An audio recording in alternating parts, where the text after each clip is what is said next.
Welcome to The Watching Dead, the officially unofficial podcast for The Walking Dead on AMC. I'm Jim. And I'm Aaron. And today we're talking about Season 6, Episode 11, entitled Knots Untie. I wrote Episode 10 in my thing, but I know it's not Episode 10. What does it mean? It means I fucked up. Okay. So, what do you think of this episode? I thought it was a great episode. Yeah, great. It was good. It was real solid. I felt like on the Walking Dead scale, it's great. There are things happening. Because there are things happening, there are interesting conversations that are happening. Because there's interesting conversations happening, there's clever dialogue being exchanged. Like, a universe of possibilities are opening up.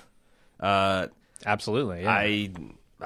There's endlessly entertaining Jesus puns.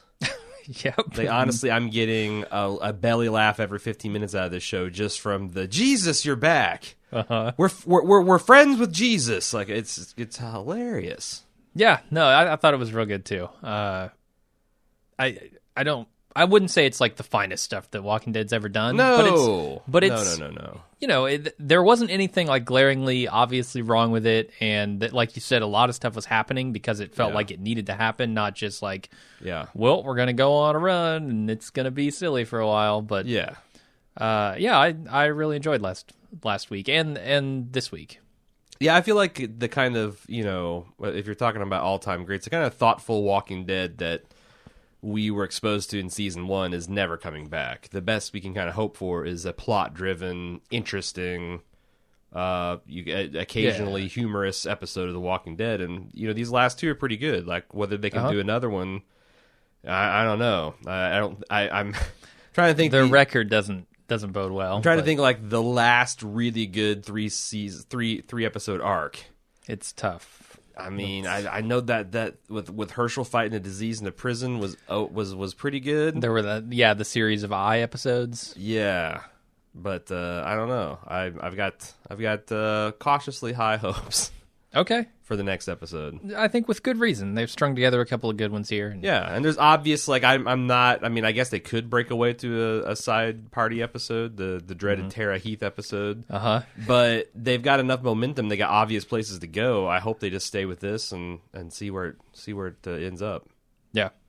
All right.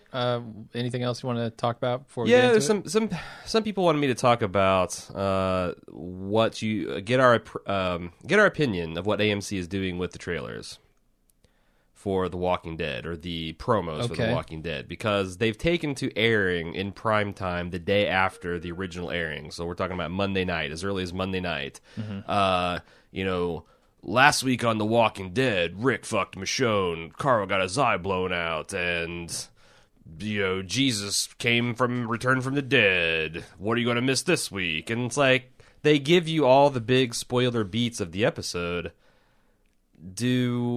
I mean, what is the upside of that strategy?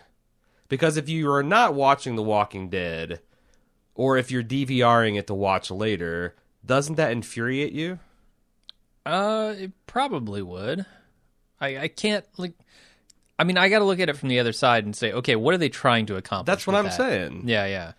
So, of course, that's going to upset some people. Yes. One day later, dropping all the major spoilers before they've had a chance to watch the episode is going to be hugely angering to a lot of people. But from the other side, what do they get out of it? And I can't see the upside to it. The only thing I can think of is, you know, the audience has fallen off a little bit this year. And I'm wondering if they're trying to cater to, like, the comic book fans might have wandered away because they were just so slow getting to things, and be like, hey, gee, this, you know, some stuff that you might be excited about is happening. And also, we got this crazy thing, Rick sleeping with Michonne. I wonder if they're trying to lure, these are aimed at people who kind of noped out of the show and are like, whoa, Rick and Michonne got together? That's crazy. I need to tune into that. Right. And so they're doing the not calculus, just comic book readers, but also people who have stopped watching. Yeah, they're like, a person is either downloading or DVRing the show is probably not watching TV with commercials. You know, so it's like, I guess they're trying they're hoping that the net catches more fish than it kills. Yeah, whales maybe. and and porpoises. I don't know. I thought it's an interesting tactic. Okay, I can see that. It's a lot of the stuff kind of, like it's been an endless source of discussion, like The Talking Dead and some of its different tactics and the way it's kind of tone deaf way it initially engaged with the audience. I don't know. It seems like it seems like they just don't give a shit about DVR people or people that are watching this, +3, +5 days. Yeah, no, screw those people. They want their ratings right away. All right, we want to plug our club at club.baldmove.com. And today it's Leap Day. Is it leaking? Is the club leaking? No, it's Leap Day, not Leap Day. Oh, Leap Day. And this is an exciting Leap Day is an exciting a day if you're a programmer. It's time to see if all your shoddy libraries correctly support it in the date calculation. So that's true. If you want to have a nice experiment, you could sign up for the club today. Maybe you get 4 free years, and you won't be charged again for 4 years. Maybe you'll get charged infinity. Who knows? We certainly don't. I definitely don't. I'm curious though. So see when it renews next time on 2/29. It'll be 4 years from now. Might be a smashing deal. Yeah. But you get a lot of interesting features, a lot of useful features. You get ad-free podcasts. It's great. Don't have to listen to this anymore. Get access to Lunch with Jim and Aaron. And On the Rocks with Jim and Aaron, which is a variety show that we do on video, but also now in podcast form. We released the audio of those, and people have been proclaiming it their favorite podcast that we do, shockingly enough. Yeah, it's something where we kind of shoot the shit and talk about topics of the day. Yeah, and if you want to join the live show, you can chime in and get on the Q&A app and suggest topics and contribute that way. So it's a lot of fun. There's a lot of other bonus features, so you can find all that stuff about the club at club.baldmove.com. Mm-hmm. If you sign up for a year, it's as little as $1 a month. Pretty fantastic value. Yeah. If you don't want to bother with that and you do shop on Amazon, please remember to use amazon.baldmove.com. It's so simple. It takes you right to Amazon, and everything you purchase on that session, we get a teeny tiny cut of. And it goes a long way towards paying the bills around here. And to everyone that has supported us in the past or is currently supporting us, thank you very much. All right, enough of this. Shall we get into the episode? Yeah. This is Knots Untied. Why was it called Knots Untied? I don't know. I was looking for a knot metaphor that's being untied, but it seems like things are coming together. I mean, was Abraham's necklace secured with a knot around his neck? Because that untied. Yeah, it could be. I really couldn't tell you. If he had broke up with Rosita, assuming he breaks up with Rosita, because I've got a lot of questions about his mental state and what the hell he's doing. That could have been a Knots Untied episode, but I didn't see any metaphoric or physical knots being tied or untied. Yeah, I wonder if, I'm trying to think about the Hilltop crew, if maybe the stabbing of Gregory was knots untying, but we don't care about them yet. He doesn't seem like a knot. He seems like a kink that just needs to be worked out. Right. I have comments about Gregory, but I don't know. Couldn't tell you. It seemed like a strange name. He's the kind of knot you put away your Christmas lights for the year and you get him back. I'm like, Jesus, look at all these knots. It's not like, this is something that was holding my shoelace together. And anyway, Abraham walks in to the gates of Alexandria with his squeeze, Sasha, and he's telling her a colorful military story. One of his many squeezes, I think. Yeah. He's squeezing a lot lately. Squeezing too many oranges for this man's orange juice, if you ask my opinion. He's talking about how this is a brave new world because he sees kids growing around. They're growing around too, but they're playing. Did they plant? Are they planting kids now? I mean, Rick's taken to gun farming. He's got corn farming. Now is he planting kids? Yeah, he found this book I found this book by Xavier Roberts. It's talking about how you could grow kids from Cabbage Patch. I think we should try it. We cannot let the dead win. It's exactly what he's doing. And Abraham's questioning, why would a guy like Glenn, because the Glenn and Maggie news is spread at this point, why would you make a baby in this world? Yeah. And Sasha seems like, maybe that you're answering your own question. Do you just, if you don't make babies, eventually the planet is dead? It's true. You got to have it's a war of attrition in some respects. You got to replenish your numbers. So I guess it's one of those things where it's when do you jump into the market? You're going to be an early adopter, might get your fingers burnt, or are you going to be one of those late investors. You don't just get the return on investment. No. Wait till you're 70 to father a child. That's not a good plan. Nope. Not even for a man like Abraham. So Abraham's looking forward to macking on her again another day, and she says, "You know what? Awful slow about getting rid of your side piece. Or actually, your main piece. I'm your side piece at this point. So I'm going to peace out. Leave you with Eugene." Yeah. And Abraham doesn't know what to make of it. Smash cut to him dreaming, I think, of Sasha while he's sleeping with Rosita. But he's also buttering Rosita up like nothing is wrong. Like, I'm deeply... I don't like what's happening here. He hasn't made a decision yet. Abraham's waffling. Why? He's pancaking and he's waffling both in this episode. Well, I don't know. I'm not sure how good Rosita is, but Abraham seems to think she's pretty good. Well, that's at what she does. See, I felt like they've muddied the waters because I know you and I talked about this last season. I never saw Abraham and Rosita as anything more than fuck buddies. Right. Like, that's just, they happened together, they had physical need, they're letting Eugene, it was kind of fun. Like, it wasn't serious. Mm-hmm. This episode is making me feel like Rosita has gotten serious, and now I'm like, ugh. Right, and I'm not sure Abraham is totally serious about it, though. Well, like, there seem to be different expectations on both sides of this, I think, with what we know about Abraham and Sasha. I think this is maybe resolved even a little bit later on in the episode. I think Abraham has a little bit of... There's definitely some discussion to have about that. Yeah. Okay, so I don't want to go too deep into it yet. But I want to say, here's my fundamental, even though I think, again, great episode, but my fundamental problem with this is I don't buy the chemistry between Abraham and Sasha. I don't, like, okay. It seems like they want me to think that Abraham and her have bonded over these things they've mutually lost, and their kind of shared suicidal, crazy, fuck it all attitude. But and that would be fine if Rosita was just, they're just friends with benefits, but it seems like they have some genuine chemistry, and she's got feelings for the guy, more so than I feel between him and Sasha. Like, I'm buying their relationship more than Sasha. Yeah, they've been together longer, too. Yeah. Right? So it's like, I don't know whether that's just a screen chemistry thing, or that's what I'm supposed to, because they're talking about, you can't fake chemistry, which you could read that as him...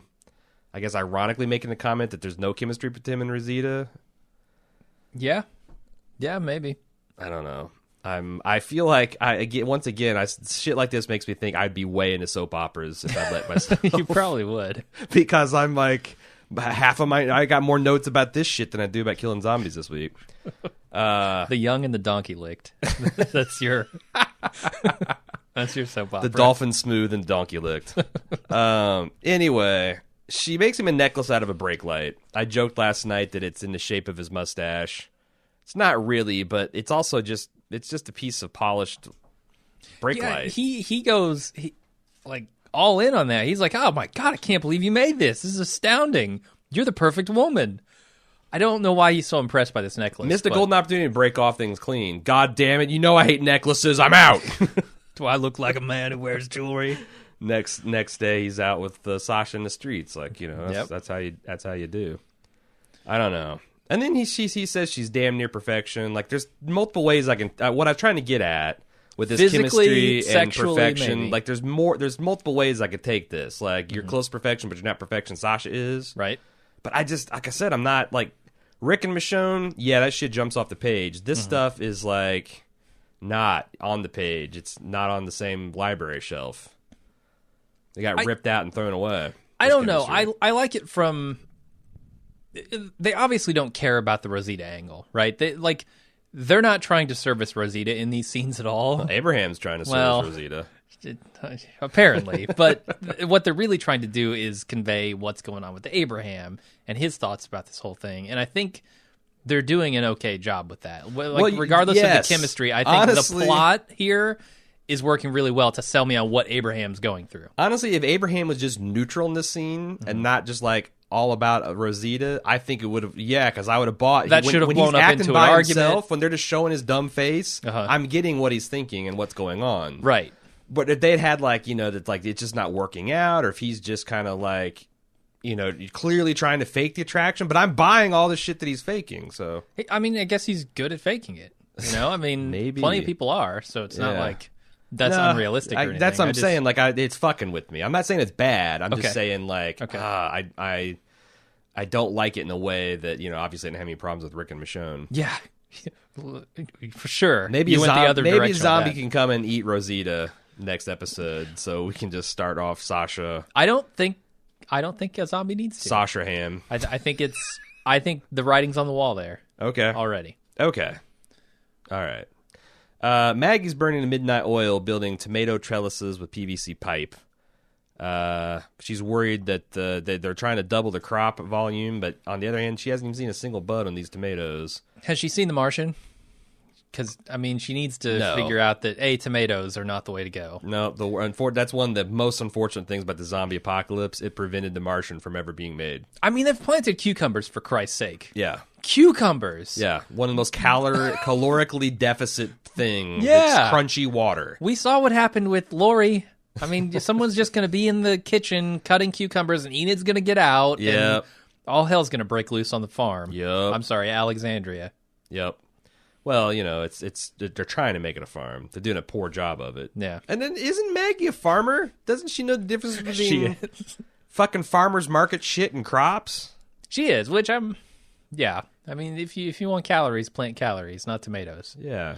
But whatever, they're making do with what they got. Maybe they don't have potato seeds or whatever. Another survival gripe. Why are they using PVC pipe for trellis work? Like those, you could just go out in the woods and get sticks and tie them up like that. That's true. Does the world no longer need PVC pipe? Is your plumbing going to last forever? Do you have a PVC factory making shit? Because you got a forest making wood 24/7. I imagine there probably is a surplus of PVC around. Yeah. Like that shit breaks down in ultraviolet light. Well, if you're sitting in an empty Home Depot, I mean, you're not going to get much ultraviolet light. You're right. PVC probably low on the loot list. I think so. Yeah. Anyway, wait, is the PVC cold rolled? Because if it is, people are going to be looting that up. Yeah, immediately. That's what the C in the PVC stands for. Cold rolled. Pretty sure. So they see Abraham and Denise having a confrontation and running off, and they decide to investigate because Jesus is up in Carl's house and he's looking at his artwork, and Carl's none too happy with it. Mm-hmm.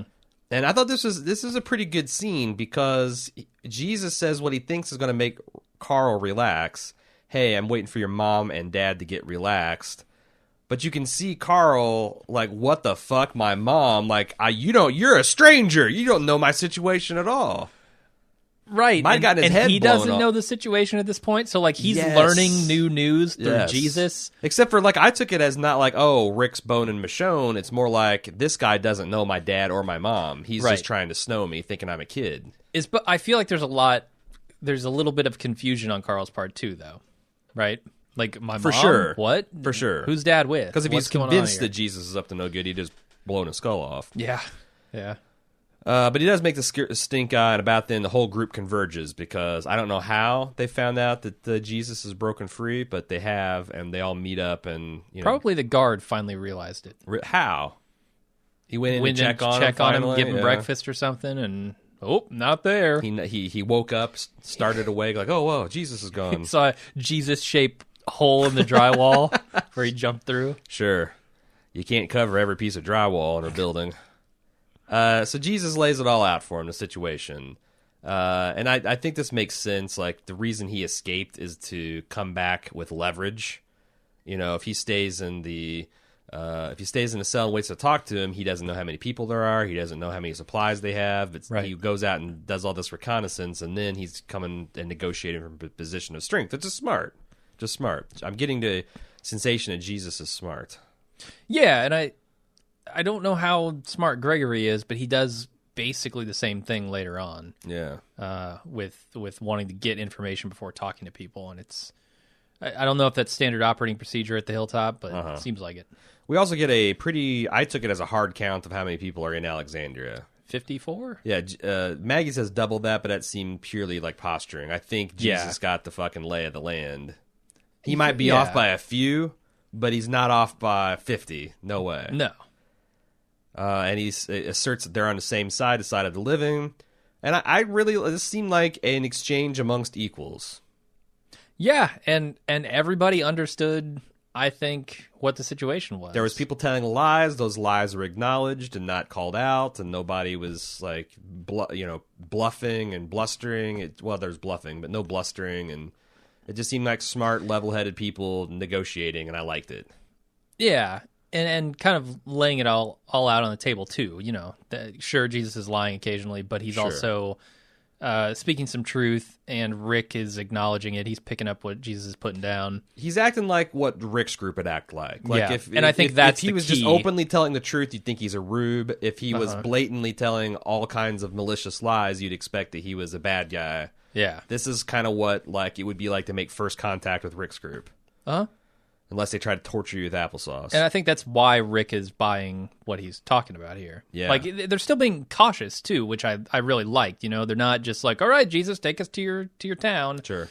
When they get on the road, they're keeping Jesus out of the building, so right. he can't fuck with them while they clear it out.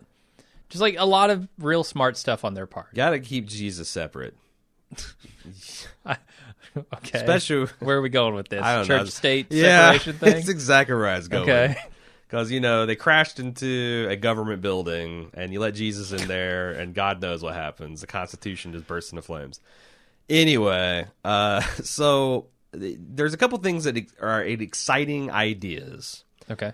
They're talking about trading, which gives Alexandria, a clear path forward into survival. But Jesus talks about trading with multiple communities, a post-apocalyptic economics and foreign policy. I mean, this really opens a door for a lot more interesting stories. I think so. Yeah. And I'm excited to hear about this stuff. This is like the meat. It's taken 6 seasons, but we're getting into the good part of a zombie apocalypse. That never really. This isn't often portrayed in fiction. Yeah. Right. Because you don't usually have these sequestered communities. You just have a ragtag group of survivors out doing their thing. Or you'll have, like I've seen, a deserted island outpost where they got a research station, and that's not really relatable. Or you'll have, a far-flung future where zombies are used in machinery and tamed and used as, that doesn't seem real. This is okay, rebooting human civilization. Right. Loving it. Daryl is doing some old-school Walking Dead Season 1, Season 2 RV repair. Getting that shit ready to go on to the trip to Jesus' community. Denise tries to show her appreciation by giving him some elvish whey bread that's chock full of vitamins and minerals and protein and probably tastes like shit. Looks like shit. I know that much. I love their relationship, how they just... She's uncomfortable asking for help or saying you're welcome, and he's uncomfortable receiving praise and having someone give him a hand up. It's just... They can only be friends through this, not passive-aggressive, but aggressive dialogue. Yeah, no, that's good. I feel like that's how you need to relate to something. I don't know. Obviously, it didn't work with him and Carol, right? Trying to... Carol's motherly way of trying to talk to him and get him to open up and everything. Are you talking about motherly way in, the... porno since the no crazy incest porn trying to get him to open up emotionally. This is your mom's best friend and you're a teenage boy and she's gonna God no, what are you talking about? She's always doing the hitting on him, blatant over the top sexual flirting with Daryl, which just made him kind of giggle. But I almost felt like that was a joke because he never responded to it. Well, but was it a joke because he never responded to it, or was Carol playing it off as it was a joke so that she had the plausible deniability? I don't know. Either way, she was trying to get him to open up emotionally, and that never seemed to work. Okay. Daryl would just bind up. And instead, Denise is just trying to have a relationship with him where they both kind of just, give each other shit and they're helping each other too, though. There's definitely love there, but it's not I want you to talk emotionally to me, Daryl. Yeah. Fuck you, that's bullshit. But they both share the same awkwardness too. She's awkward yeah. from a nerdy standpoint. He's awkward from a hillbilly standpoint, but the same kind of lack of being able to socially engage with people in a comfortable way. Yeah, I like it. Is the same. So Rick then takes this opportunity to explain to Carl what just happened. This thing with me and Michonne just happened last night. And he tries to elaborate, and Carl lets him off the hook. Say, hey, it's cool. Yeah, that's good. He also says, Rick says, hey, get your stuff ready, come with me, which is something that Carl's been begging for like, please take me as serious as the adults. And now he's mature enough to say, you know what, I'm going to stay behind because, we can't have Father Gabriel taking care of this community if shit happens. And I thought, like, Carl getting his eyes blown out and things going bad with him and Enid have really matured the shit out of him. Yeah, and I kind of like, the moment where he, I think, sneaks up on Jesus, like legitimately gets the drop on him earlier on. Yeah. But so what is Rick trying to say here exactly? Obviously, I get the sentiment that he's trying to convey to Carl. Like, this is not like before, but I can't tell if he's talking about Lori or if he's talking about Jesse. I think he's talking about Jesse. Okay. But I don't remember... Because both of those broke badly, and I don't remember Carl ever saying one thing or another about Jesse either. Right, which is why it seemed a little strange. But it wasn't Carl like, this is fucking bullshit. I know it wasn't like some big thing, so... Yeah, and so I was wondering if maybe he wasn't talking about Lori here. Like, look, it could be. This thing happened, your mom got killed, this thing is happening again. I hope it won't be like it was before. It doesn't feel that way. Okay. It also could be him saying that, like, this in the terms of my relationship with Michonne, like this, that this is something more... I don't know. Like, is that a conversation acknowledging you have with your teenage son? Like, that, hey, this isn't a buddy flick. This isn't a Rosita Abraham situation, son. I have feelings for this woman. Uh-huh. Yeah, that's kind of what I got from it, too. Okay. He also says a kid with a messed up face wouldn't make the best impression. Yeah, he's not wrong. Well, at first I thought, like, and maybe Rick thought too, that he was being unnecessarily self-deprecating. Mm-hmm. But I also think that, like, if you're meeting a society for the first time, having a child with its head bandaged up, I mean, it might raise a bunch of uncomfortable questions, like, are you using child soldiers? Are you abusing this boy? Okay. Like, you know what I'm saying? Yep. That, like, Carl and Rick and everybody knows the situation and that, but, you take him to some other community, it might be horrifying. Yeah. But I thought that was mature, too. Carl, impressing the shit out of me this episode. Right. So Abraham wants to go eat some ass or chew up some asphalt or some shit. I get confused, honestly. Speaking of confused, you know what makes Abraham really confused? What's that? Making babies in the zombie apocalypse. That's right. Like asking him to divide by 0. He does not get it. No, and he's using a colorful metaphor to get his point across. I actually love this scene. I thought it was... It's good. I think the way Glenn plays it... Yeah. Not Glenn. Scott Yun plays... Yun, yeah. Christ. You're Aaroning. What the fuck, man? I haven't said his name in so long because he hasn't been a player in a while. Sure. Steven Yun, the way he plays the scene is brilliant. Agree. Like, the way that it's like he's very confused and he wants to answer Abraham's question, and so he does. And he's been dozing, too, so it's not like And then he gets it. He's like, oh, okay. Yeah, and I get what's happening here. Yeah. No, it's great. It's well written and well acted. Yeah. And, it's like, think about what's the first time that these people have been asked to do anything but deliver over-the-top earnest dialogue about the shitty nature of life to each other. Right. Like, as an actor, I bet it's like, getting the first breath of fresh air after you've been underwater for a minute, just gulping it up. Yeah. Little variety is servicing these characters well. Yeah. But he explains, look, we're trying to build something, me and her and all of us. Like, don't look around, Abraham. Like, why are you doing this? This is the natural extension of the project that we're undertaking. Mm-hmm. And he says, well, for the record, when I see rain coming, I wear galoshes. I double up. For the record... What kind of rain are you speaking about, Abraham? For the record, Bald Move recommends not doubling up on the galoshes. Yeah, don't double up. That's rule number what, 5? Yeah, well, so we got number 1, don't talk to cops. Always number 1. Yeah. Number 2, always play dead if given the opportunity. Okay. I think there's a third one, but I don't remember. Okay, this might be number 4. Number 4, always don't double up. Don't double up. Never double up. Don't double. I mean, not only is it the risk of tearing like crazy increased, but like, why are you even having sex if you got a double condom on? Right. Just room temperature fleshlight's going to be better than that, man. Come on, Jesus, what are we doing here? Jesus. Jesus. Right. Speaking of Jesus, there's a wrecked, flipped over car that's got Jesus' friends. Yep. The friends of Jesus is, I think, what I want to call the Hilltop The apostles community. of Jesus. They were all in one accord, and a Honda Accord, and it flipped over onto its side. he's visibly worried for his friends. He wants a gun, but obviously Rick says, nope, you're going to get handcuffed. And he has Maggie guard him and ingeniously says, if I whistle, he dies, because they're afraid that this is a trap. And, as Daryl points out, this could be a firecracker. How do we know? Again, absolutely.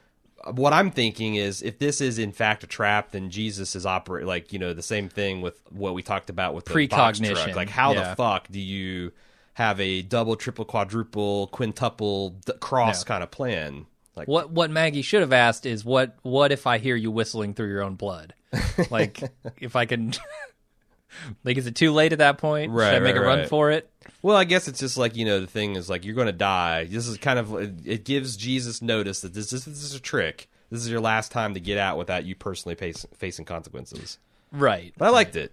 It's I feel like it's a right blend of paranoia and openness that you would expect a group like Rick to have settled on after so many hard-fought victories. And wanting to help. I mean, they follow these tracks because they realize there are survivors. Yeah. So. You wonder, how does Rick react if Alexandria is in a much stronger position? Say they've got plenty of food. I wonder if he is this willing to take risks, but, Yeah, he might not even meet Jesus' friends. That's something we talked about in other seasons. Like, what would happen if Rick met another group like Rick? And they're all standing each other, holding guns in each other's faces, and screaming for the others to disarm. And I feel like they did in Jesus. I think he's about as close as we've seen, right? Yeah, but if Jesus wasn't armed, that was the thing. Right. Like, if Jesus had a gun, it's interesting. He might have taken an RPG. They're running through this government building, I assume, and it's super dark, and they're just shouting at, we're shouting people, we're friends with Jesus, we're with Jesus. It's pretty great, and they pick up this low-rent William H. Macy type.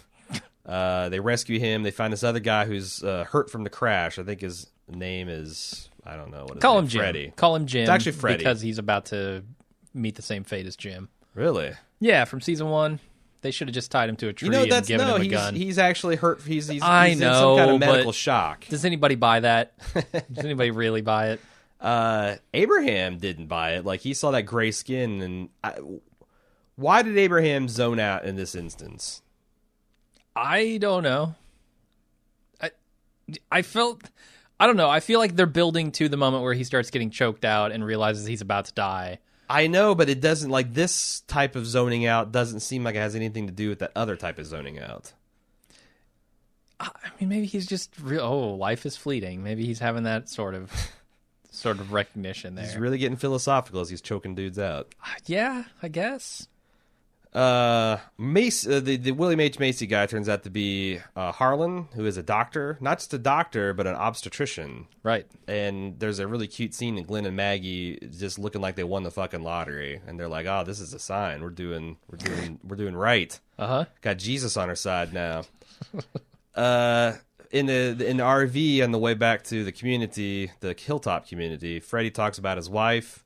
And says, just when I thought it was over, I was kind of fading out, and my life was flashing before my eyes, and there she was, bold as brass. And Abraham ponders this. Which ties in with he's sitting in front of Rosita earlier on, and Sasha's flashing before his eyes with the peace sign. Like, there's a little bit of that in there. There is. And again, like, I feel like I'm... If I didn't have the confusion of his chemistry with Rosita, this would be playing a lot better for me. Okay, it works for me. I definitely see what they're trying to do, and they're not doing it poorly. This might be just all in my head, but I had a little bit of a problem following it. Okay, emotionally anyway. So Rick gets hung up in the mud because they're going off road with this RV, but that's okay because they have arrived at the hilltop. The hilltop is, I don't know. It looks, it's pretty small. Really? I thought it was intended to be much larger than Alexandria. No, it's much smaller. Man, you can see the back of the fence. It just goes around the house. Yeah, but like Alexandria's only like a square. It's like We've debated about how big Alexandria must be. But Hilltop has cows, it has crops, it has blacksmith. You're right. The set might seem smaller, but I feel like it's supposed to be bigger. Okay. Maybe. I didn't actually see... Did we see the cows? No, but they reference the cows later on. The cows are referenced. The cows are bartered for, so I assume they exist. And they can't be outside the fence. That would be crazy. Right. You don't leave Tabitha outside the fence. So. The fence does look like it's a metal construction. It's got like wood supports, but it's mostly metal. At least maybe the gates are. I don't know. I mean, you can clearly see the perimeter of that entire fence, and it looks very small to me. What I like about it is that the hilltop is very much a character. Like, there's a very clear difference visually and aesthetically between the hilltop and Alexandria, there's a lot of differences. Like Alexandria, I guess, would be more high tech. It's got electricity, and more comforts of home. Hilltop has some electricity because they run an ultrasound, but it seems to be more, candlelight and wood fires and things of that nature. Hilltop's also got Alexander feels more McMansion, and Hilltop feels more the old stone house that Francis Underwood's always talking about on House of Cards. Yeah, I like that. I like that these places feel like distinct places. How would you gauge the population at this place? Impossible to say. Okay, I get the feeling it's smaller than Alexandria. I hate that you do because I think it's supposed to be bigger. God, really? Yeah. I mean, they show like multiple rows of those trailers, and then again they have cows and all that. It's like I thought that. I just get the impression like when you're asking someone to defend you, that you're necessarily going to think they're bigger than you. Well, but if you don't have guns and ammo and you don't have fighters, I guess that's a big deal. Like right, Jesus but then barter for your own guns and weapons and shit, and go after Negan yourself. Well, but that's the thing. You also it's not just. It's like if you armed all of Alexandria and told them to go fight Negan, right? They couldn't do it. I get it. They don't got the stuff. I'm just getting the impression that Alexandria is bigger than this place. I'm not going to argue with you because there's no way for me to say other than gut feeling that it's intended to be bigger. But anyway, honestly, if you had asked me about Alexandria's population before this episode, I would have said somewhere on the order of 25. Same here. But knowing that it's 54, possibly more. Yeah, I always thought that they had I thought they had double Rick's numbers when they came to the city, but now about half of those guys have died. Right. And I thought, we have about 10 to 12 of our group, and there's about that many more. But yeah, 50 plus kind of blew my mind as well. Mm-hmm. So I would say that we're in the round 100 in Hilltop. Okay. I mean, look how big that house is, and they've occupied. I mean, there's like probably 10, 15 bedrooms in there. Yeah, maybe. I'm not There's sure. lots of guards. There was guards on every wall, like 2 or 3 of them too. So it's like that's another suggestion where like Alexander always feels like it's chronically underpowered in the guard department, and Jesus says they got guys up in the windows looking too. Yeah. We'll see. Anyway, they come up to the gates, and the guards challenge him. Say, Jesus, what the hell is this? And they've got guns, and these guys got spears, and Jesus says, look, I'll get you in here. Rick says, I don't trust you guys enough. You need to bring Gregory out here. And Jesus says, hey, you guys got guns. We got spears. You need to trust us a little bit. Let you keep your guns. Yeah, if we're going to let you bring all your heavy artillery in here. What'd you think of that? I thought that was pretty smart play on both their parts. Yeah. Hard to nitpick. But inside the Hilltop, it's a pretty cool place. It's got this plantation-type mansion. They got some agriculture going on, some blacksmithing. The shittiest cornpone banjo music this side of Hee Haw, nonstop. I liked it. That's the one part of the character of the Hilltop that I think could go. No, I want more. I like banjo music. Okay, I want dueling banjos. If it was dueling banjos, but this is kind of like emo banjo, emojo. I don't like it. Huh. Okay. I thought it fit the setting. But so the way Jesus describes it, it sounds like it's a 1/3 material supply from a power company, 1/3 FEMA camp, and 1/3 old-timey historical village. Right. I looked at the Barrington House. That is a real place in North Carolina, and it looks almost exactly like the house. But first of all, it's in North Carolina. It's like a long ways away. It's not within 20 miles of Alexandria. And also, it wasn't a living history museum. Although he did say it was a day's drive. Well, he said I could get you to our place within a day. So a day in an RV is pretty far. Maybe it's further away than I'm thinking. But Might be. But also, I think a day's journey means something different in the zombie apocalypse than it does. Yeah, maybe. Maybe an hour's drive for us would be an all-day trip because you got to worry about gas. I mean, they showed Carl like filling up little red gas cans. Why would you do that? What do you mean? Like what? Carl's filling up like 2-gallon gas cans for a fucking RV. Right, that thing guzzles gas. Yeah, but I guess if that's all you got. Yeah. Anyway, so my mind is like, I don't know how many other states have this, but like Indiana has Conner Prairie. Mm-hmm. It's like this old village where they still make candles the way they used to. They make soap and they churn butter, and they pay actors or historians to dress funny and milk cows and kids come and see how life was like in the old days. It's a good times had by all. Yeah. And that explains why there's like blacksmithing and all this other stuff. Yeah, no, I thought it was cool. They have what looks to be at least part of a lumber mill where they can cut big pieces of wood, and they got a blacksmithing station. I thought it was cool, and you can see one of the guys, once they get in a fight with them, is like actively working the black station, the blacksmithing. The black station? The black station. And your black stations. The blacksmithing station. He's got the gloves on. Like, you can tell he's doing some serious shit over there. Indeed. And we're then introduced to Gregory, who lives in the big house, and he greets them by saying, "Jesus, you're back."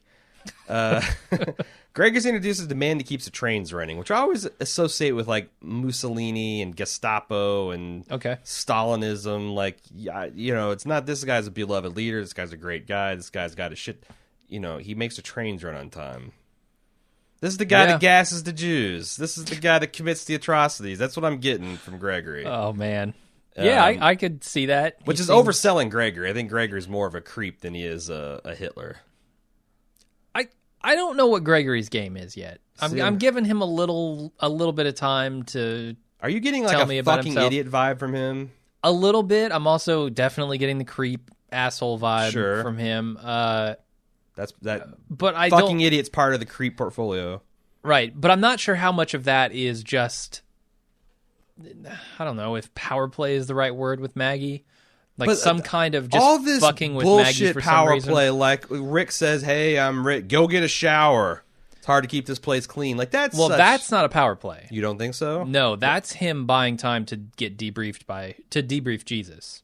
Oh. Like, tell me what is going on here so I can speak with whoever they're going to send and with more information. Well, I feel so that's pretty smart. Yeah, I only caught that on second watch, but I didn't. So okay, but he clearly makes mention of like Jesus told me this. About you're right. You're right. Thing, that's why he did that. I thought it was just another one of his power plays, but which I guess if Rick made the same assumption as me, then that puts him at a disadvantage, doesn't it? Yeah, but I don't think that explains Rick's reaction to him too. Like, I think if it was just a power play, Rick would be pissed, but it was more of a, like, I see what you're doing kind of thing. Okay. And I did, again, this is a great line of dialogue where Rick's walking upstairs, and he's like, "Look, Maggie, you need to get washed up first. You can go treat with him." And she says, "Why would you not talk to him?" He's like, "I shouldn't." It's good. It's Rick acknowledging that he's a little crazy. And the way he delivers it, like, if I talk to this asshole, people are going to be bleeding up here. And you see it in the scene where the fight happens, right? Rick immediately springs into action. He goes right back. You can see the clock wind back a season and a half on him. It's great. So we see the lively moonshine trade going on in the hilltop to the tune of the banjo. People getting their gallons of moonshine for the day. There's a moonshine boy dropping off a supply of moonshine to the local residents, banjoing the hell out of this stuff. Is actually Soylent Z. They've found a way to convert zombies into food. into grain alcohol. I don't know why you say it was alcohol, but it's because it's in a metal. It's like if it's milk, it'd be in a glass container, right? Yeah, it could be soup. It could be stew. It could be soup in a metal container. Food in the apocalypse. It's some kind of. It's either coffee or alcohol. All right. Can you ferment meat? Could you make a zombie based brew? Probably. I know wood grain alcohol will kill you. Does meat grain alcohol? Meat's not even a grain, but go with me. Maybe you could do like a loaf of bread. I mean, if it's got sugars in it, you can... And there's got to be some sugars in some form in meat. Right. I mean, yeah. Okay. Meat is not constructed of sugar. Not mostly, no. You're going to get a ton of emails from biologists, no, doctors, it's nutritionists. Mostly protein and fats. I mean... All things, not a lot of carbs in the human body. All things that you find in alcohol. Protein, it's just loaded with proteins and fats. Yeah. So Abraham talks to Daryl about Rick and Michonne, and Daryl is trying to nope out of this conversation at every turn, and he doesn't last very long. I don't know. What do you think of this scene? Abraham considers his mustache Nicholas. I don't know.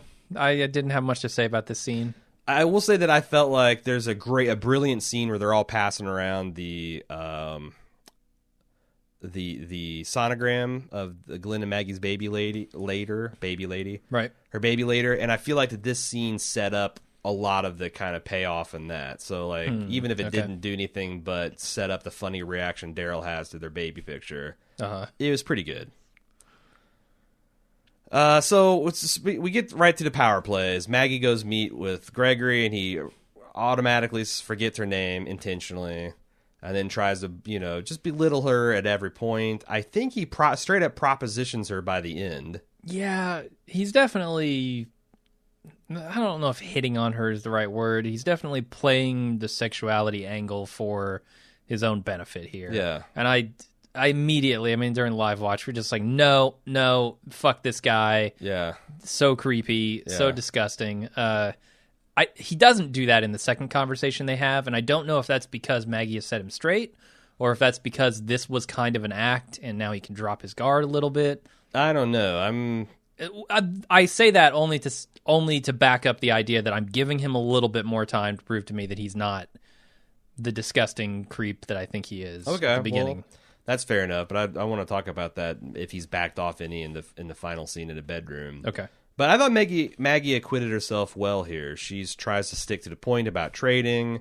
She plays coy when she should, and it's a good. When he's trying to compare and contrast Alexandria versus the Hilltop, he's like, "Is it better?" She's like, "It's different," which I think is about right. They both have strengths and weaknesses. Yeah, I felt a little underwhelmed by this scene. Really? I didn't think... I don't know. I don't want to say too much about... what's her name? Lauren Cohan. Yeah, Maggie. I don't want to say too much negative because I know she can do great work. I just think that this scene was not as effective as I would like it to be. What's not working for you? I wanted there to be more of a confrontation. And it seems like this guy's a creep. Maggie says, "Don't call me honey." And that's pretty much it. Like, I didn't feel like there were two people trying to figure each other out and trying to get the upper hand in this conversation. It felt more just like almost perfunctory in a weird sort of way to me. Yeah. Like, I need to have this conversation and this is going to happen, so let's have it. Maggie...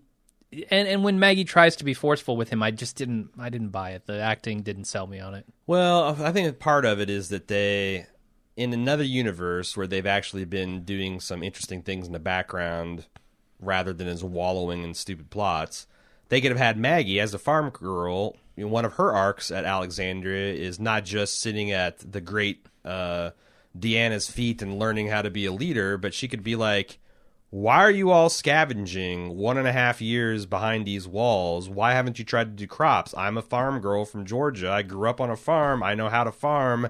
Yeah. And she starts doing more than a fucking victory garden. So that, when this guy asks her a question about crops versus, it's like she's got the tomato, but they've started on the crops, but they haven't really, because she's only been there for a few months. They haven't had their first harvest. So it makes him seem smarter. It makes her seem smarter, but... since she's done nothing but be the leader and get pregnant in the last year, they don't really have any of that background to draw on. Yeah, that wasn't what bothered me. I don't feel like... I feel like this should have been more of an event. Yeah. Like, draw this scene out a little bit more. Show me them wrestling with each other a little bit more. But I think part of it is... It didn't feel like a thing that I don't know, it didn't pay off for me. I think that the show has done a lot more telling that Maggie's a leader than showing. You're right. You're right about that. That would have definitely... Maybe part of it is you just perceive Maggie as a bit of a lightweight because... Yeah, maybe. You know? But I kind of agree. I mean... I don't know. It wasn't bad. It just didn't hit me in the way that I hoped it would. A confrontation between two people who... Well, that's the other thing is I don't should know what they want and need to get it. My problem is the other thing is I don't know how serious we're supposed to take Gregory because I don't take him very seriously at all. He seems like a very... And I don't think Jesus does either. Yeah. The comments from Jesus seem to be like he's saying he's not the leader I would have wished for or whatnot. There's something phony and self-aggrandizing for with no, like he's bragging with nothing to brag about. You know, he hasn't done anything impressive. He's taken credit and he's glad-handed and whatnot, but I think he's a bit out of his depth. If Jesus, you're right. You know, I was like, what if he had come in this conversation without Jesus' advisement? He probably would have just capitulated. I'll give you half of whatever else we get. You know, it'd been the same kind of deal that Negan got. Right. Anyway, but he plays a pretty powerful card. He's like, look, we can eat. I mean, that's... If you got food and the other guy's got bullets, and unless the other person's willing to use bullets to get the food, you got no problem. They've got the problem. And I feel like that conversation might go a little differently too if Rick was in that room, because he might say, "Yeah, we'll use the bullets." Yeah, sure. He probably just pulled out his python and blown his face off right then and there. Yeah, maybe so. So now Jesus has to smooth things over from this conversation. You want to talk about Jesus's look, his general visage? I feel like he needs to stick with the beanie. You take the hat off him, and the hair starts to poof out a little too much for my tastes. It's very Kirk Cameron Left Behind type production. It might be a wig. Low budget Jesus. It might be a wig. Yeah. Jesus needs some product or something. Yeah. He looks like he's wearing the Rachel from Friends. Right. I just like that's not what I'm looking for in my Jesus. Yeah. So anyway, Gregory, he explains, look, you know, Gregory wants the best deal for his people possible, which is understandable. Rick counters with, I came a long way. I'm not going home without any food. You let me in with all my guns, idiot. And Jesus says, look, we'll work it out because times change. You know, one day you're going to be riding high and we're going to be low and need your help. And I will convince Gregory of that. And he wants a few days, which Rick seems reluctant to give him, but Michonne kind of gives him the icy, flinty glare of acceptance, and Rick says, okay, reluctantly, we'll give you those days. Okay. Anything you want to talk about? Should we keep moving on? Yeah, let's keep going. So just then, another squad comes back to the hilltop, and they inform Gregory, to our interest, that things went south with this Negan guy. They lost 2 people, a third was captured, and his brother is supposed to deliver a message to Gregory, which he says, give it to me. Oh, boy, did he ever. Knife to the gut. Yeah. And then an insanely brutal fight breaks out, which I enjoyed. Surprisingly brutal for this scenario. Daryl tore a dude's arm off. Rick severed a guy's artery. And got drenched in blood yet again, which I always love to see. Yeah. A crazy, sweaty, blood-covered Rick. He looks just like the grimy Rick that bit a man's throat out, and he's looking at people like, what? I mean, it's great. It is so good. It is, but then he gets leveled by a vicious woman punch. Yeah. Holy shit. And then Michonne puts that woman on her ass like, bitch, just don't. WWF, man. Do not. That would be actually the glorious ladies of wrestling. It'd be Glow, I think. I'm sorry, I'm not up on my wrestling lore. I mean, yeah. Well, now you are.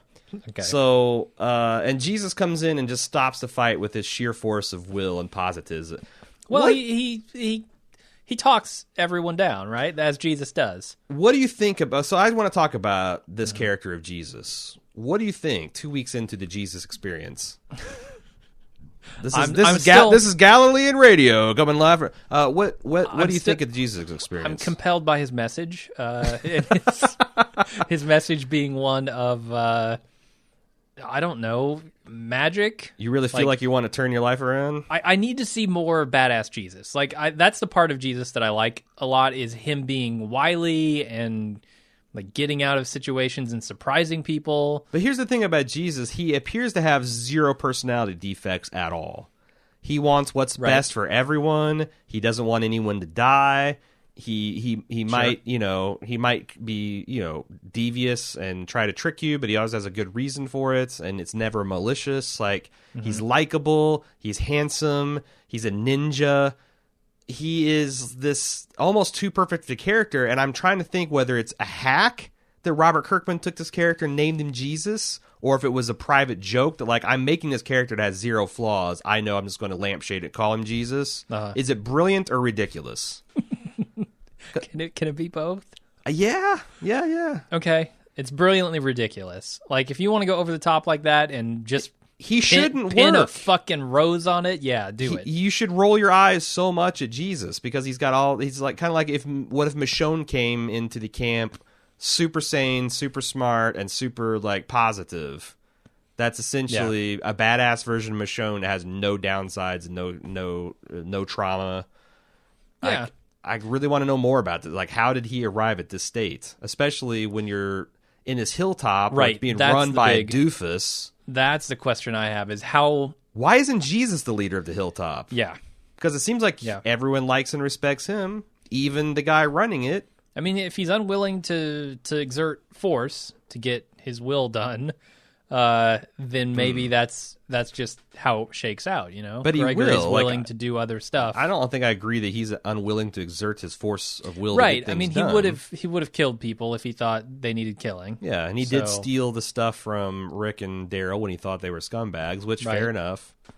Yeah, that's a good question. I don't get the dynamic between Jesus and the rest of this group so far. Yeah. He seems to be, I don't know, an outsider in a way, like almost like he distances himself and gets respect from people because of that. Yeah.